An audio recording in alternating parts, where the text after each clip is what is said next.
Hey, Ask a Christian friends and family. It's Amy here, and we've got another interview today with a friend of mine who you're going to enjoy. This is a young man that I met several years ago, have been impressed with his drive and his talent.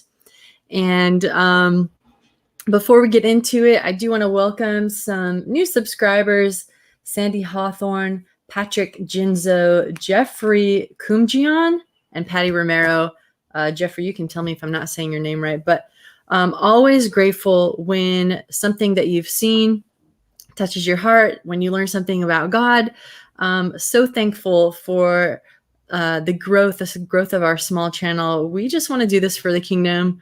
We want people to see how good God is and how good his leading is in our lives. And that's why we're doing this year. And of course, we do some Bible studies, some Q&A. So you can go to our Facebook page. Maybe you're watching from there this morning. And if you're not, it's facebook.com/askachristianfriend, where you can engage with me and a couple other volunteers and have some of your questions answered. And also we have people who are willing to do one-on-one Bible studies or small group studies. So let me know if you are trying to increase that in your life, and hopefully I can help you out, connect you with somebody. As I was saying this morning, a friend of mine is joining us, and Gabe, I want to bring Gabe up on the live stream right now. This is Gabe Silva. Up, guys? 19 years old, recently kicked out of school, but not because he's a bad kid. Gabe, how's it going for your sheltering in place? You're back home with your parents in Bakersfield? Yes, Bakersfield. Not bad at all. I actually kind of wrote a song about it. It's a little funny. Oh, I got bored. I thought I might as well share it with you guys. Please. Oh, sorry, whatever. I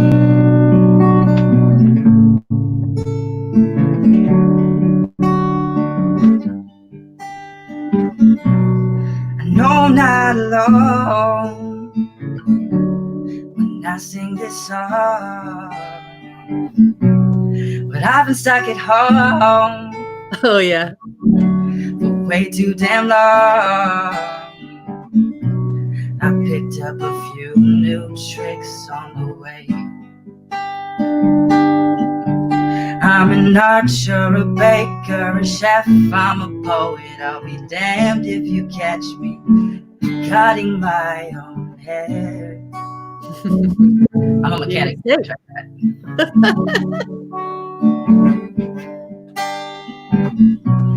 I just wanna go outside again and not come home to the guilty look on my mother's face. Have you washed your hands? Yes, I did for the 17th time today, but I'll do it again just in case. There it is. Yeah. Yeah, a lot of hand washing, a lot of isolation. Yes, sir. You've got brothers and sisters probably running up the walls in there, so. Oh yeah, I definitely have to make sure that they keep doing it, because yeah, hopefully we get back to normal. Thank you so much. That's fun. Gabe, what do you do to make a buck, and what do you do for fun?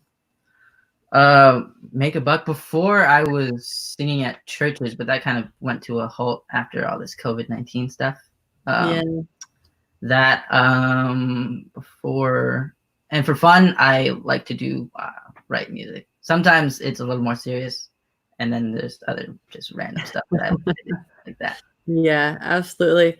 Well, I'm wondering if there are any churches who need to do a concert from home or whatever, how they can get a hold of you.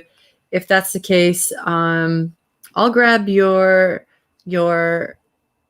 email address and put it in the bottom of this stream when we're done.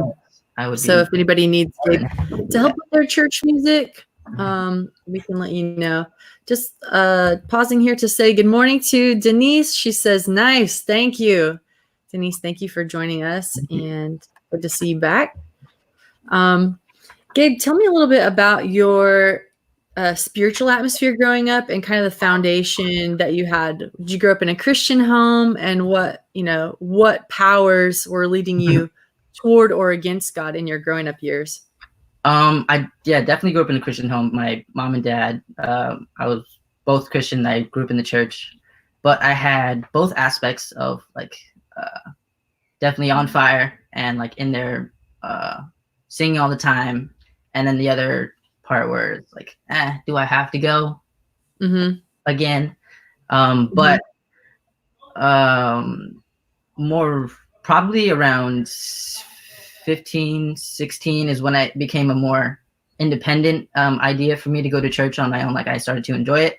Before then, I'm sure this is a very common story, mom, dad, grandma, grandpa dragging you to church, and you're like, I'll go because I have that like one friend there or something. So it makes the 20-minute drive worth it. I was going to ask you if it was primarily.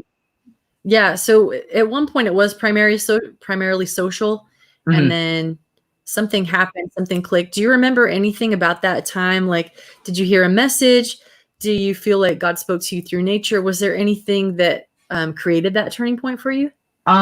Yeah. So throughout my education, I've been in private Christian schools or just public schools. And so with the private schools, we have like a weekend, like kind of school hosts what we call like a prayer conference. It just brings a bunch of kids together, and they have music and small events where they do some studies on the Bible or whatever. And every time I went there, the music group was amazing and the leaders were fantastic. And I was still very young. I never really let out in church. It was always like a special music or something. It was never me being up front. And so I just saw him and how much passion he had. I was like, whoa, this is crazy. And I saw the impact he had on my life. So I was like, if I could do that for anybody else, that'd be fantastic. Plus, I love singing up front anyway. So it's like a win-win for everybody. Yeah. That's so cool. I think that's a message for those of us who are older and watching. Like, it can be a struggle to load up a bunch of kids, get them to a prayer conference or retreat or whatever it is. But if that's the thing that is directly affecting you in your walk, if that's what you're saying, then it seems like it's a good return on investment that we should keep. And I definitely wasn't the only person that felt that, because I mean, you've heard so many sermons over and over again, and so the message kind of just gets like thrown in the background. But a lot of the kids, especially at a younger age in middle school, teenage years, they respond a lot more to the music because it's more engaging to them. They can also be a part of it. They're not just sitting there like listening.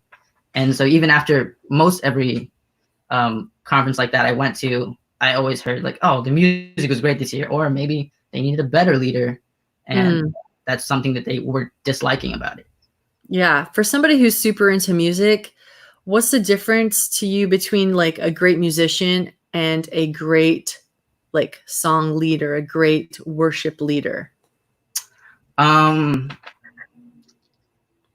definitely could have both, but a great musician, I feel like it's a performance. Like he's the dude going off on runs or shredding on the guitar or something, but it's more of like just showcasing talent. Like, of course it's going to be great and you're going to enjoy it, but there's no real involvement of yourself. And then a leader, he can still be amazing. I've seen some ridiculous leaders, but they engage you and they're like, all right, come sing with me. Let's do this part together. Or, what do you guys want to do with this? And that's definitely a side that I want to get more into. That's cool. I love it. Hey, moving on to some of your difficult life choices. I can't imagine. I remember being 19. It's a very faded memory though. But what do you think? Like, you're just a normal guy trying to follow God, trying to have friends, trying to meet girls. Like, what do you think are some of the top struggles that you've been through, let's say in the last 2-3 years? 2-3 years. Top struggles. One, not knowing what I wanted, because I didn't date a whole lot when I was younger. I've still only had probably like Oh, you mean with the females, not knowing Yeah. what you want with the females. Yes. So, like, if she was cute, you Mhm. liked it. But Yeah, now pretty much in the you're beginning, that's all it was. I mean, your first like interaction with someone is to see how they look. You don't know anything else about them. Mm. And in the beginning, that's definitely what it was. I was like, oh, she's pretty, and I'm gonna try to talk to her. And and so when I started to get older and started to understand a little bit more about myself, I realized like, oh, maybe I do want someone with similar morals as me, similar interests, and all this stuff. And pretty face fades. I mean, I know mine will, Yeah. but and so in college, I was like, whoa, I need to. I attended a Christian college in Napa called Pacific Union College, and so I was like, perfect. There's Christian girls everywhere. Right. But that, like, you have standards and people. It's sadly more of a title than some other guidelines that go with being a called Christian. And but I learned definitely what I liked more there, and just in a person. I had some really good friends like, well, you'd be amazing to date, but you're dating somebody else. So I'm glad that I know what a cool person is, though. Like, I know what to look for now. Right.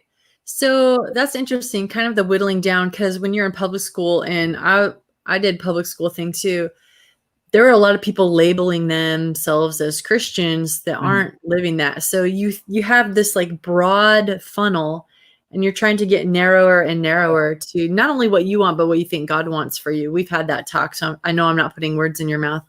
But like when you're in public school, you're like, okay, if I could just date a Christian, like a solid Christian, and then you're looking at denominational stuff. Okay, are we on the same mission? And then you get to college, and maybe you have this flash forward to what your life could be, and like they could be Christian, they could be your denomination, all these things, but there's something that doesn't match up. How do you reconcile that? Has that been difficult for you to take somebody who seems almost and be like, all right, but I'm gonna have to put you aside and trust that God says otherwise? Yeah, well, I think I learned from my mistake in the past, because I dated someone who was amazing. She's fantastic. You know her. And she was great. Love and respect for her. We broke up a couple of years ago, but she was Christian and not my same denomination, but I was like, maybe that doesn't matter. Like, and sometimes it doesn't.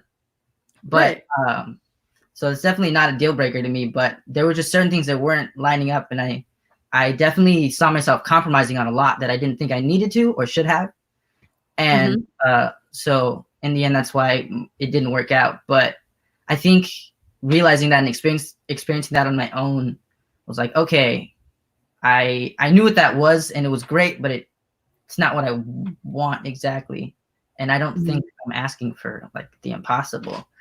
So with going to the college, I definitely saw the same thing, like, oh, these girls are fantastic. Yeah, you even say they're my same denomination, but there's still a few things that were not adding up. But yeah, usually it was the older girls, like 2 years older than me, that I was more interested in, but they're in like the nursing program, almost done, and I'm a freshman, so it's like, and you're like, wait for me. Yeah, that can be heartbreaking, and I think that we're going to run into a lot of people who have similar stories than shared experience. But not to call you out, but I know that you have gone through a tough time with that, but God led you to have some kind of eye-opening experience, and that's what you put in a song, right? Yeah. So it's funny. It was an old family friend of mine. Her grandpa actually baptized my oldest brother and sister. I didn't know that till later on in my life. But so the family's always been pretty connected, and I probably get close with her when I go to college there. And I was hanging out with her family for like a weekend, just one weekend. And after I left, I was like, I'm gonna write a song about this. Well, we would love to hear it if you want to give us a sample. Yes. So this one, I think I called it a true story. Yeah, I like it.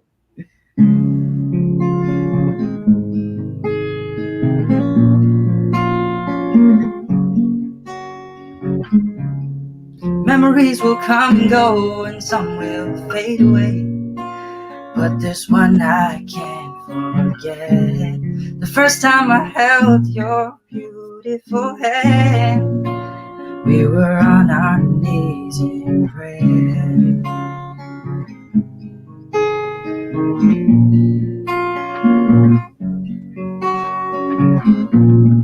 Lord, I know you have someone in store for me, but God, I hope it's the same girl I'm thinking of. The way she smiles,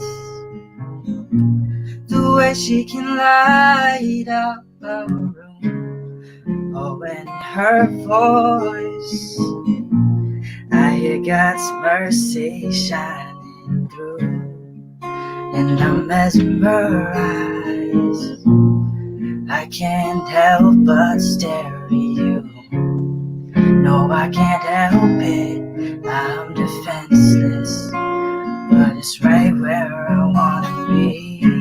No, I can't help it, I'm defenseless, but it's right where I wanna be. That's a little piece of it, yeah. Thank you, Gabriel. Man, that's so beautiful. Now available for weddings. Okay. Yeah. But we talked a little bit about where God was leading you, and we called this interview the forced merge. So taking women out of your life has not been the only thing that God redirected you on. I'm wondering if you could tell me a little bit about the story of when your parents moved back to Bakersfield and what you thought you were going to do versus where you ended up. Okay, awesome.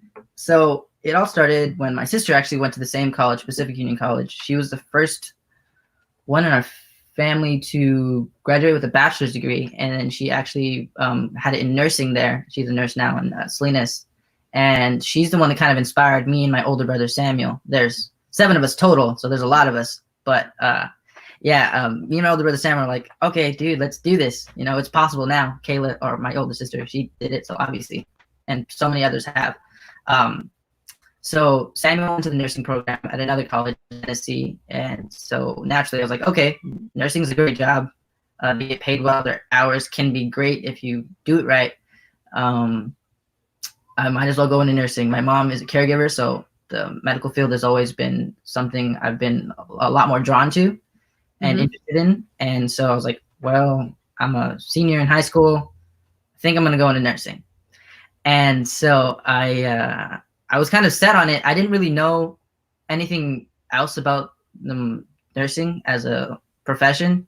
Like, I knew there were scrubs, gave people medicine. I'm pretty sure that's all I knew at the time. Yeah. They help people out, but you know, there was no, I didn't know a lot of technical stuff. And so I think you were the one. I showed some interest in physical therapy, and you're like, you know, we have some people at our church that own a physical therapy clinic. And I was like, no way, that's cool. And so I ended up shadowing them for 2 weeks. It was a PT clinic in Nipomo. And I fell in love with it. It was amazing. I was an aide there for a year, and just helping all the patients out with stretching. It's a more elderly community, so it was a lot of older people, but I still had a blast. And I realized, like, whoa, this is definitely what I want to do. It's in the medical field. It's more related to, I wanted to go into the more sports aspect of it, but that was an amazing gateway into the profession. And so I was like, this is fantastic. I want to do this. And my parents, when I got the job, they still lived in in Pismo. But my dad, he got a job in Bakersfield, and so he was like, all right, family, we got to go. And I was 18 at the time. And I was like, cool, I have a job here. I kind of want to stay because Pismo's a little nicer than Bakersfield. And and so I was like, I'm gonna just live with my friend. I had a really good friend who lives in Santa Maria, which is a town like 30 minutes away, so it was very doable. And so I was like, yeah, dude, come with me. I helped him with food. I didn't pay rent, but so that was a blessing already. I was hanging out with him. I'd go to work, I'd come home, and that's kind of the only thing I did. Yeah. But that family, it was a Hispanic household, and in Santa Maria, it's a lot of Hispanic community there. And there were 3 other families living in that house with his family. So there was 4 in total. And his family was him and 2 little brothers and a little sister and his mom. So his family is already 4, and it's a house of 3 bedrooms. So were you running out of room? How was any privacy there, or? Not really.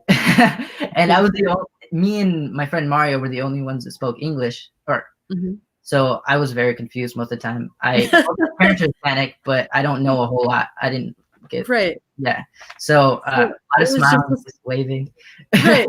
Nothing bad or uncomfortable, except that you could have used more space. And I loved it there, but I definitely felt a little crammed and claustrophobic at times. But so I was there looking for another place to live, and the people that I worked with, they were like, hey, they called me out to lunch one day and just were asking about how I was doing, you know, my school. I was going to community college at the time. They're like, how's that going for you? Oh, it's good, blah, blah, blah. You know, I'm staying busy. And they're like, all right, cool. And I go back to work for a week, and they're like, have another lunch with us. I was like, all right, cool. You guys are paying for my food. I am happy. I'm liking the lunches. Let's keep this up. And so I think we go to Five Guys, and they sit me down, and they're like, well, we see, you know, you're dedicated, you're working here. We want you to be able to stay. We have an extra room. Like, come live with us. I was like, what? A whole room to myself? Yeah, and I've had a room to myself, but like it was a big deal. I was like, what the heck? It's like, yeah, man, stay rent free, just work and you know, live, and once you're ready to go off to college and finish a community college, then you know you can go. But as for now, you can stay here. And it was a ridiculous answered prayer because actually you were praying with the wife Rhonda. They told me the story later that you guys wanted it to be Don's idea. Yeah. And which was so bizarre to me because it happened. I was as the time went on, I'm still looking, and I think you told me about it already. Like, you know, I'm talking to Rhonda about this, and so I don't think I did. Oh, I don't think you did. I think after. Oh yeah, after I did. Yeah, but you're like, yeah, we've been praying about this, and Ron is like, I want it to be Don's idea. And one day Don just comes up and he's like, hey, what if Gabe stays with us? And so I was like, after hearing all this stuff, of course, after the fact that I'm living there, I'm like, this is so wild. Like, literally an answered prayer to exactly what I needed. Like, nothing less. I needed. Actually, it was a lot more. Their house is beautiful, and I loved it so much. Peaceful, yeah, I love them. They're like, and that was such an interesting thing for me because yes, I was praying on the other side. I thought, like, not that where you were was bad. Like, great people, great friends, but maybe not optimal for you to focus on school or just to have a place where you could, you know, study. So anyway, I know those things are important. So yeah, on my side of the story, Rhonda and I had been praying, and we're like, you know, Rhonda's the most giving person, and Absolutely. it's going to go through her mind, but to have the man of the household make that decision for himself and then to agree, we knew would be like the peaceful way. So we're like, okay, if this is supposed to be, then God, you're going to have to convict Don and give him that idea. And it did. It worked out.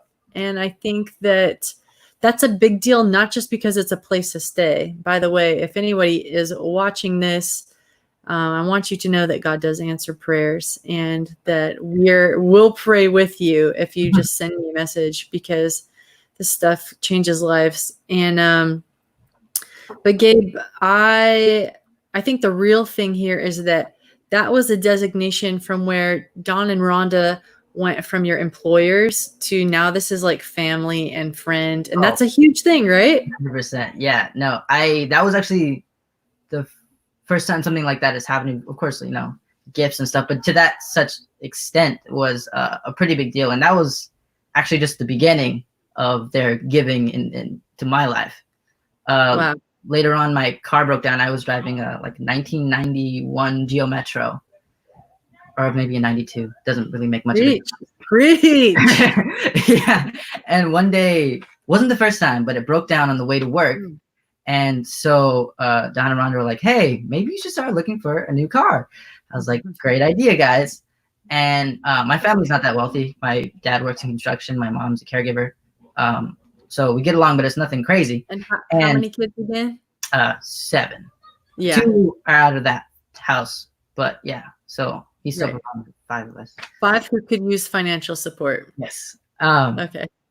And so he's like, all right, yeah, I'm going to like to help you out, but you're working, so mostly on you.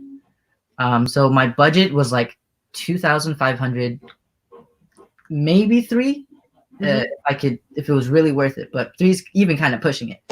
And so I was looking at like older Hondas and stuff like that, nothing crazy, just reliable. And Don and Rhonda kind of find out too, like, what you doing? Oh, looking for cars, and they were like, all right, well, if you find something, or Rhonda was like, start looking for something in like the $3,000, $4,000 range. I was like, I don't have that kind of money. And she goes, just look. And so I was like, okay, I mean, that's fine, I guess. It's no shame to look. And later on, I find this beautiful car that only had 83,000 miles on it at the time. It was a 2008 Jetta Wolfsburg. It was pretty much perfect. The guy only drove it to work and back, and his work was like 10 minutes away from his house. And so that car was listed for $6,400. And when I was looking with Rhonda, and she's like, well, that one's really nice and stuff. I was like, yeah, it is. It's also range. So. Yeah. She's like, okay, well, just keep your options open. And I was like, oh, okay. Like, I wasn't really expecting at all to even be able to do that, because I can't afford that. And later on, she tells Don about it, and Don's like, oh, let me see the car that Rhonda said you found a car. I was like, not really. It's like, nah, just show it. I found one for someone else. Yeah. And I show it to him. He's like, oh, cool. That's a nice car. How much do you have? And at the time, I only had, I think 1,200 or something like that. So I was far from that. Yeah. No, not at all. And I had another friend of mine, Adam, who's works on cars. So I was like, well, at least let me go with you to check it out and see if it's even worth it. Maybe I can get the price down. And we go see him. We talk to him. I'm like, hey, I'm just gonna be realistic. I'm a college student. I can't afford 6,400. What is the absolute lowest you can do? And the guy was really nice. He's like, well, honestly, on Kelley Blue Book, it's actually listed as 7,000, but I'll give it to you for 5,800. Oh, okay. Yeah. And I was like, okay. So I go back to Don and Rhonda. I'm like, I don't even know why I'm doing this, but he said he could do it for 5,800. And Don was like, we could do that. Done. Yeah. And so they ended up loaning me $5,000 for this car. And over the span of 5.5, almost 6 months, I paid that back because I wanted to pay it back before I went to college. Yeah. And I did that, but it was an incredible blessing. The car is still fantastic now. Yeah. But so instead of settling for something that you could afford but might Mhm. have taken a lot of work or stress, you got the Yeah. stress-free version. Yes. Yeah. So, like you mentioned, like these people have blessed you in multiple ways, but I want to move to another place, another point, because I think that it's easy to get frustrated when life doesn't seem to be going your way. It's easy to say, oh no, my family's moving. I either have to move with them or like struggle, but God forced you into a situation that ended up being way better than Yeah. you could have imagined. Yeah. And instead of like being frustrated at God, where you're like, God, I really, really, really just want this girl. I want this person. God's like, hey, you know what? No. But he didn't provide someone else right away. Like Oh, he's no. taking you on a journey to find what you want and what you need. And then with school, you know, you've started off, and then with COVID, you got shuffled back home to Bakersfield. And so my question for you is, as you've seen, like you start off one way and then God redirect, you start off one way, God redirect. What does that do for your life? Like, do you have more confidence now than you had a couple of years ago? Or what do you think Definitely. your spiritual life has grown through some of these things? Yeah, for sure. Even living there, I realized later on that I was kind of depressed, even with my own room, own car, all this stuff, because I didn't have any friends when I was there. A lot of my high school friends, they went on to colleges, so they were gone, and I was still there.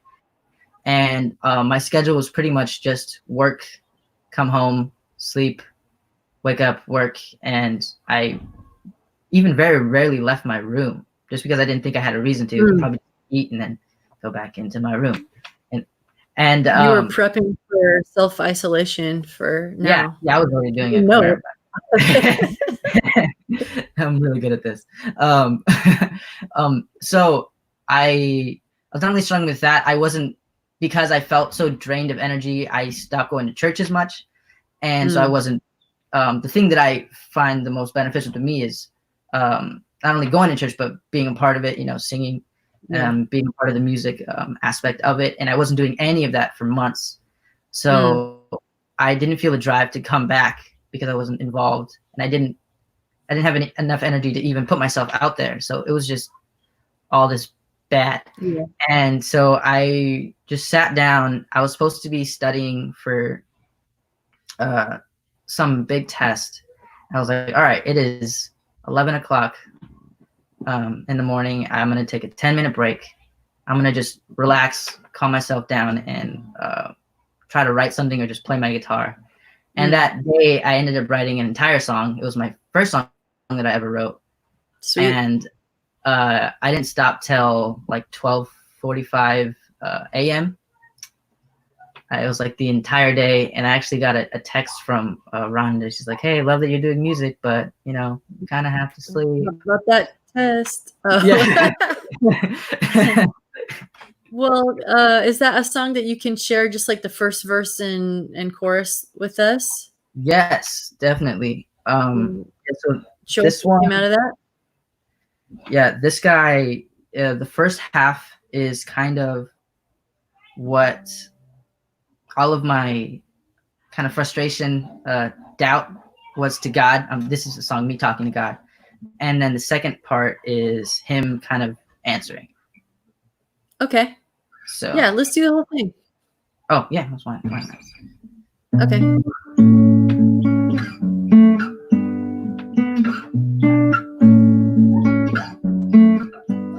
Oh, it's hard to admit you're lost. Even harder to ask for help. But I've been walking up and down these halls, walls. I don't know how to get out. When I can't see the light of day, you'll be my light in the darkness. I say, Lord, I can't find my way to see. Hold my hand. And I say, I'm afraid, I don't know what to do. And you tell me, just follow the sound of my voice. Just follow the sound of my voice.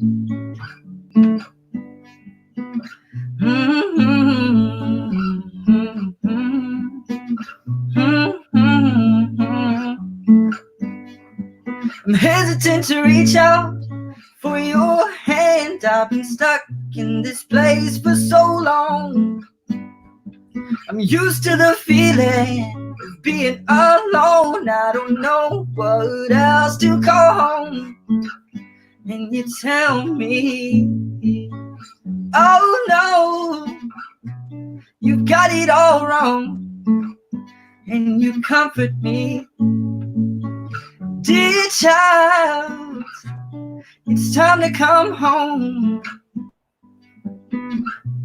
It's time to come home.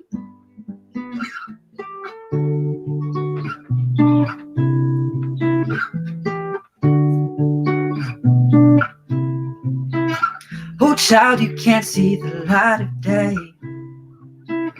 I'll be a light in the darkness. You tell me you can't find your way. Oh, I know, so hold my hand. You ask, could you ever come back to me? You've been gone for far too long. You've been gone for far too long. Oh, my beloved, have you seen these hands? Have you felt these scars? What else must I do to prove I'm fighting for your heart? So take it step by step. I'll lead the way. Oh, I'll be there in the morning. Oh, we'll be home in the morning. Just follow my voice. Just follow my voice.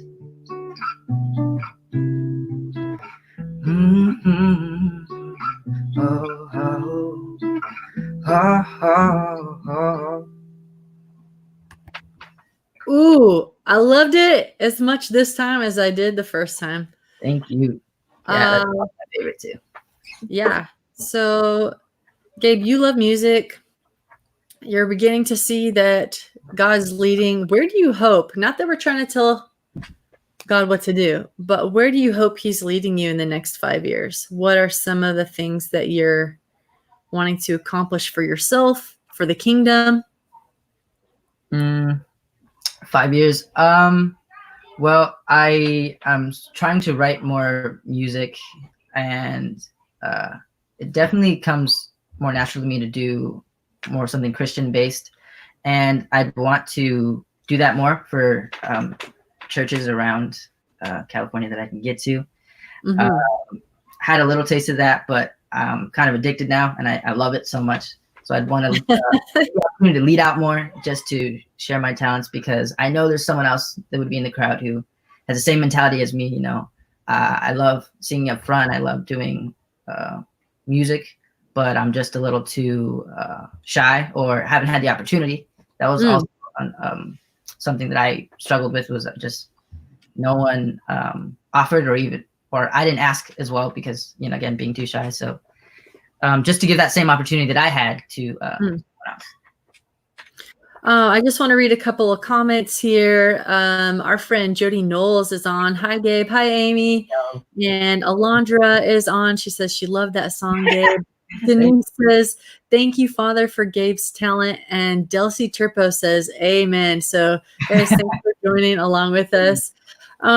Gabe, I cannot imagine, like, if I were thinking of where I wanted my kid, if I had a kid, if I had a teen, and I was like, hey, who can teach and mentor my kid to be a worship leader? I would start with you. And I think that in the future, people will be watching this. Oh, Finn is here too, Jody says. Oh, yes. Hi, Finn. We We got some young viewers. That's so awesome.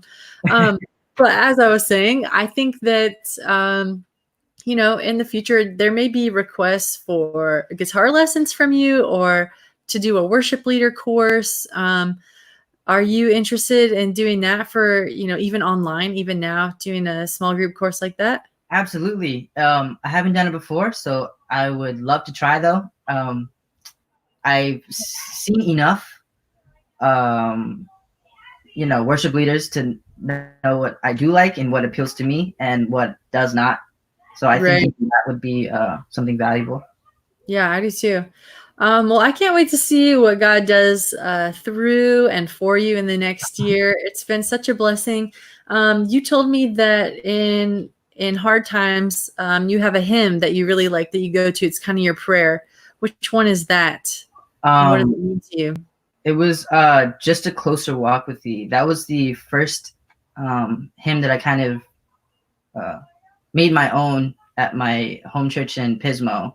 It's a more modern, I couldn't find the chords for it, but I do remember the lyrics.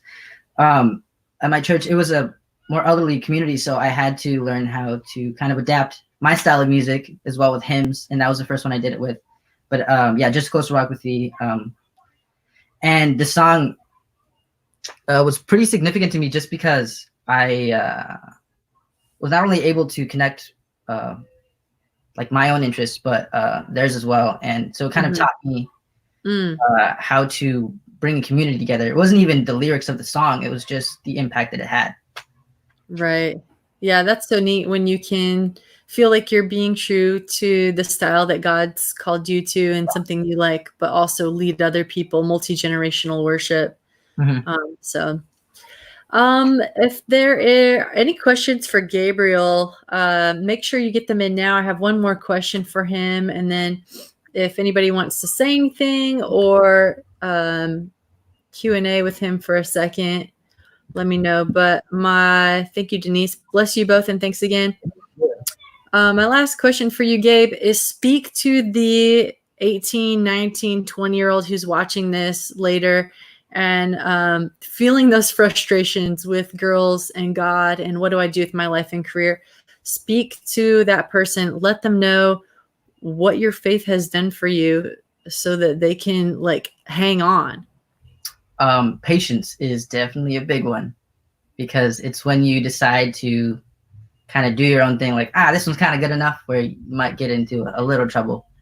You start to compromise and I know this isn't the best idea for me, but it's good enough for right now.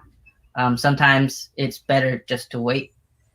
And, great friendships and relationships are fantastic. And I'm still very young, so I'm learning still what I am interested in, but you can do that through a friend. You don't need to be, dating or having all these relationships. You can just be like, hey, what are your interests? Do they match up with mine? Would I be willing or interested to have that in someone later on, kind of thing? But patience is a hard lesson I had to learn, but I'm getting there. Yeah. Awesome. All right. Advice on the ladies. And then, Gabe, would you come back and do a mini concert for us sometime? That'd be fun. Yeah, I'm down. Marissa Gainey says, I cannot see what those things are. I don't know my emojis. Oh, they're hand claps. Okay. Thanks, Marissa. I appreciate it. All right. Well, that was a blast. Thank you, Gabe Silva. No and problem. Any parting words? Any parting words? Thanks for having me. It was almost didn't happen, but we got through. Not today, Satan. Wi-Fi's working. All right, cool. Gabriel? J. Guillermo Martinez says, thank you, Gabe. I'll take you up on guitar lessons anytime. Yeah, that sounds fun. Right. All right.